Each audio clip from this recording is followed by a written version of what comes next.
இப்போ நேற்று அவருடைய மரணத்துக்கு பிறகு தான் என்னாச்சு அவருக்குன்னு நம்ம விசாரிக்கிறோம். ஆக்சுவலாக அவர் இறந்து சில மணி நேரங்கள்லேயே அவருடைய நண்பர் ஒருத்தர் எனக்கு ஃபோன் பண்ணார். சார் அவர் வீட்டில் தான் இருக்கேன், இன்னும் செய்தி யாருக்குமே தெரியாது, இப்படி ஒன்று நடந்துருச்சு. நான் தான் அதுக்கப்புறம் செய்தியை வெளியில் சொன்னேன்.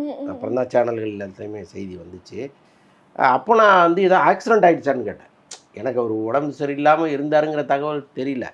என்ன சொல்கிறீங்க, ஆக்சிடென்ட் எதுவும் ஆகிடுச்சா அப்படின்னு? இல்லைங்க, அவருக்கு ஓப்பன் ஹார்ட் சர்ஜரி பண்ணி வீட்டில் ரெஸ்ட்டில் இருந்தார், திடீர்னு இந்த மாதிரி ஆயிடுச்சு அப்படின்னு சொல்லிட்டு ரொம்ப வருத்தப்பட்டார். அதுதான் மனோஜுக்கு என்னென்னா, அவருக்கு உள்ளுக்குள்ளே ஒரு கவலை இருந்துகிட்டே இருந்துச்சு.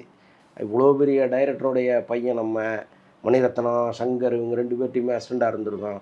பட் நம்மளால் ஒரு பெரிய படத்தை இங்கே கொடுக்க முடியலையேங்கிற ஒரு ஏக்கம் ஒன்று அவருக்கு நீண்ட காலமாக இருந்துச்சு. அந்த ஏக்கத்தின் விளைவாக அவருக்கு சில கெட்ட பழக்கங்களும் இருந்துச்சு. ஸோ அதுக்கு அவர் அடிக்ட் ஆன பிறகு அது உடலை கட்டாயமாக எப்போது ஒரு இடத்துல பாதிக்க தானே செய்யும். ஸோ அதுதான் வந்து அவருக்கு ஒரு பெரிய பாதிப்பு கொடுத்து, அப்புறம் சிம்ஸ் ஹாஸ்பிட்டலில் வந்து ஓப்பன் ஹார்ட் சர்ஜரி பண்ணாங்க. அவருக்கு அதே சேம் டைம் வந்து கிட்னிலையும் ப்ராப்ளம்.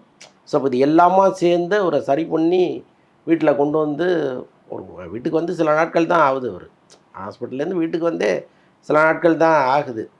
அந்த அன்றைக்கி மத்தியானம் தான் என் ஃப்ரெண்டுன்னு ஒருத்தர் அவர்கிட்ட பேசியிருக்காரு. பேசும்போது சொன்னாராம், அந்த மாதிரி இது இப்போ தான் சார் ஆப்ரேஷன் பண்ணிட்டு வந்தேன், டாக்டர்கள் என்னை காப்பாற்றிட்டாங்க, இனிமேல் பிரச்சனை இல்லை சார்ன்னு சொல்லியிருக்காரு.